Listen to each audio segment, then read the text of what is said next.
The Democrats have no other hill to die on. Ooh, this clip is going viral. What is going on here? And what is all the people mad about with Doge exposing all this needless spending? Why would they be angry about this? So let's bring in Carolyn Levitt, the White House press secretary, to dig more into this. Looks different today. Carol, it's great to see you. It's good to have our own private briefing today. It's great to see you too. Thanks for having me, guys. So the Democrats are really screaming from the rooftops about Doge, all centered around Elon. It's about Doge. Musk and USAID. Here's just I didn't even know it's going to be about what Doge. they've been doing in the past few days. First and foremost, Elon Musk. This is a dictatorship in the making. We're not going to have apartheid in America anymore. So here's the interesting thing. A Reuters Ipsos poll that was done right after the USAID news broke found that 56% of people would like to see all foreign assistance programs suspended, which is leading a lot of people to say that the Democrats have picked a very weird hill to die on. The reason why is because so many people want you to take care of all the problems you have here. Like, the country's effed up. We've got problems here. And we spend a lot of money foreignly. You know, it's like, take care of your own house. Clean up your own house before you go clean up somebody else's. You know, that's how people feel. That's because there's no other hill to die on, because President Trump continues to deliver on the promises that he made to the American people on the campaign trail, and going through the federal government line by line and making this government more efficient is one of those priorities and one of those promises that President Trump made. And as you just cited, John, 56% of Americans support freezing foreign aid. And I read a fascinating article in the Washington Post today. They interviewed voters in Pennsylvania, and all of them said that they support President Trump and Elon Musk's efforts to make this government more efficient. What President Trump and Elon Musk and this entire administration is trying to do is make our bloated bureaucracy here in Washington run like a profitable business. And every agency has been tasked with going line by line and ensuring that the American taxpayers' money is aligned with the American people's interests. It's a common sense solution to fixing a decades-old problem of bloated bureaucracy, waste, fraud, and abuse. And the vast majority of Americans support it. And many of you have said money laundering. So the Democrats can hoot and holler all they want. This White House will stay committed to delivering on President Trump's priorities and being good stewards of the hardworking American people's tax dollars. All right, Caroline, again, great to have you on the program. Sandra here. So as far as President Trump's federal buyout offer, we know that expires at midnight tonight. The latest we've heard is that 40,000 staff have agreed to leave. Before I get to my question, is that still about the number right now, 40,000? Yes, last I checked with the Office of Personnel Management, it was more than 40,000 and counting. And I would add that we encourage federal workers who don't feel like showing up to the office to accept this buyout program. It's a very generous offer from President Trump and this administration. I wonder if that's about the number where the president thought he would be right now, or perhaps that might be bigger. Reportedly, and we'll ask you to confirm if this is the case, President Trump is planning mass layoffs if there are not more who agree to those buyouts. Is that the case?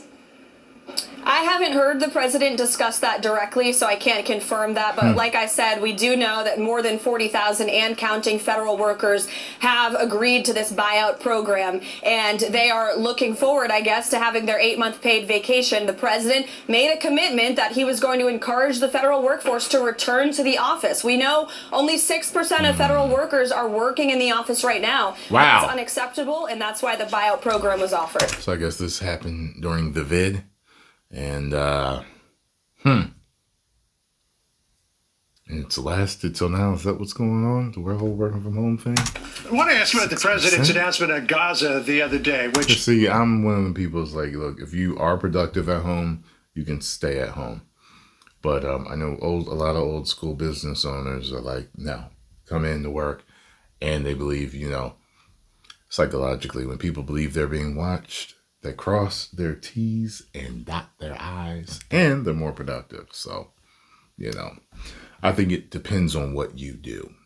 But overall, I would probably say it's true. That rhymes ain't to play the game bars. Seemed to take staff members by surprise. It's something that he had talked about, but they didn't know he was going to make an announcement. A few people I've talked to who worked there at the White House, when they heard that, they said, wait, what? I mean, it's an idea. Some people think that he's laying down the gauntlet to our allies to say, well, if you don't like this idea, have you got a better idea? But the question I have is, he went through the campaign saying that he wanted to get the United States out of its involvement in foreign entanglements. This would seem to be exactly the opposite of that. Mm-hmm. I don't think so, John. The president has made it clear that he will not be sending boots on the ground in Gaza. He is not committed to that. He also has made it clear that American taxpayers will not be funding this effort. The president is trying to strike a deal to ensure that Gaza can actually be a habitable place for human beings who want to live in peace with real economic development. And President Trump is an outside-of-the-box thinker. That's, again, why the American people elected him, because he has a different perspective to the foreign policy challenges that have been plaguing our world for many, many years. And so this is a great idea, and our partners in the region have begun to discuss it with this administration. We have the King of Bahrain coming to the White House next week, and the president has spoken to many of our partners and allies in the Middle East about this opportunity in Gaza. Okay, in lines of all the spending cuts, there's a lot of concern, and Democrats are penning letters to the president trying to get clarity on where he stands with the Department of Education. Is he planning to completely going to reconstruct that thing, get our kids educated right, make America smart again? dismantle this? What right now is his thinking on that? Sure. Well, first, let me say the president is wholeheartely committed to spending cuts and, of course, making the government more efficient. That's part of what DOGE is already hitting the ground running to do. As when it comes to the Department of Education, the president and his policy team continue to look at options and how to reduce the size of the Department of Education, if not abolish it completely. You heard the president say, half jokingly but also serious, he wants Linda McMahon, who will lead that agency, to put herself out of a job because he wants to. My wife, Linda McMahon. Return the power over our education system back to the states. In fact, I actually have a statistic in front of me. 70% of 8th graders are at a below proficient level in math and reading. See? 70%. See? And that's despite spending hundreds of billions. I told you the other day when I was discussing this, I said I was listening to a guy that talked about how they took phonics out of school. Anybody my age and a little bit younger actually knows about phonics. And when they took phonics out of school, they replaced it with the look-see method, is what the guy said. And this guy knows his stuff, too. And he was saying that kids don't really know how to read anymore. It's different the way they teach you. It's not as efficient. And if that is the reason, maybe more than one reason, but if that's one of the reasons, then I would put phonics definitely back in school. Billions of dollars on education every single year. The current system located in Washington, D.C. is not working, and the president is committed to ensuring that states and parents have a greater say in our children's education system. Yeah, I mean, the state of education in America, for the most part, is scandalous. They should probably change the school day, too, because wasn't it like it came about because of how we were mainly like farmers and agricultural in the way things like I heard it said something to do with that, and it's not really because this is the best way to school people. No, it comes from an older age, and we're not like that as much anymore, so we can change it around. It's like kids are around their teachers longer than they're around their parents, in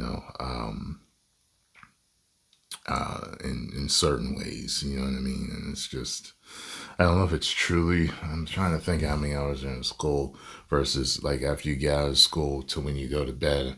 Are you around your parents more or are you around your teachers more? But, your parents should be your main influence, shouldn't be your teachers. So, although I remember going to school. And my mom was always more of an influence than my teachers were. I looked at my teachers as teachers. You'll hear kids in school be like, you're not my mom. You ain't my dad. You can't. Yeah. So I think kids look at their teachers as teachers, but teachers may have more influence than they should over children, especially now. No doubt about that. I wanted to ask you about the executive order that the president signed yesterday in what was a brilliant moment of stagecraft at the White House, surrounded by all those young female athletes, as the president codified in an executive order the fact that transgender athletes have to stay out of women's sports. But in order to really codify that, that's going to take an act of Congress. Is the president moving down that direction? Well, we expect Congress to act on this, and if Congress puts a bill on this topic before President Trump's desk that makes sense and is good law, then the president is committed to signing legislation that supports the executive action he has already taken. And I will just say it was a glorious moment at the White House yesterday afternoon to see these female athletes who have worked so hard and have spoken up so courageously about the injustices that they have faced on the sports field. And as a former college softball player myself, it was incredibly special to see the president make the dreams of millions of female athletes across the country true. And we had a big win following President Trump's executive order. Within hours, the NCAA announced that they will be following with the president's federal policy. And by the way, we expect the Olympic Committee to do the same. Really? The Olympics will be returning to the United States of America, and how wonderful it will be for women across the world to see the U.S. lead on this incredibly important and common sense issue. Wow. Caroline, I want to finish by asking you about the number of deportations we've seen so far. Perhaps this is the most public action for the American people that they've seen under this new presidency. Is the president happy, content with the number of deportations we've seen so far? There's reports that those numbers have not reached the heights he was hoping. No, the president is very pleased with the efforts by his team. Tom Homan, Stephen Miller, Secretary Kristi Noem, who has been traversing the country, talking with Border Patrol agents and ICE agents who are been tasked with this very important responsibility, the largest mass deportation operation in history. But as I've said before, we will not get complacent, and the president has made the... Man, that other Tom Homan video, I think he said just 700,000 violent criminals that are illegal here. 700,000. That's a lot. Whoa! I didn't know it was that much. This very bold promise to the American people, and he expects everybody across DHS and here at the White House to continue to work hard every day to deport illegal criminals from American communities. And yesterday, I know that Mr. Homan was in Colorado. They deported more than 100 Tren de Aragua members. That's a huge win for the American people, for law-abiding citizens of this country who have been put last because of the previous administration's immigration policies and are being put first again because of the Trump administration's immigration policies. Carolyn, thank you for coming on and spending time with us today. And it almost feels like I'm back in the front row in the briefing room. You should come join us, John, anytime. Well, I appreciated our times that we spent together chatting in the lower... All right, that's enough. My, oh my. Well, post your comments down below. Let me know what you all think about this. If you enjoyed my reaction and thoughts, make sure you hit the like button, subscribe, and share. 10 million subscribers. Whoa. You know, Elon went into Twitter and cut a whole lot of costs. Looks like he's doing the same thing here. And, you know, I like Twitter better now. And I'm liking America better now. Who would have thought?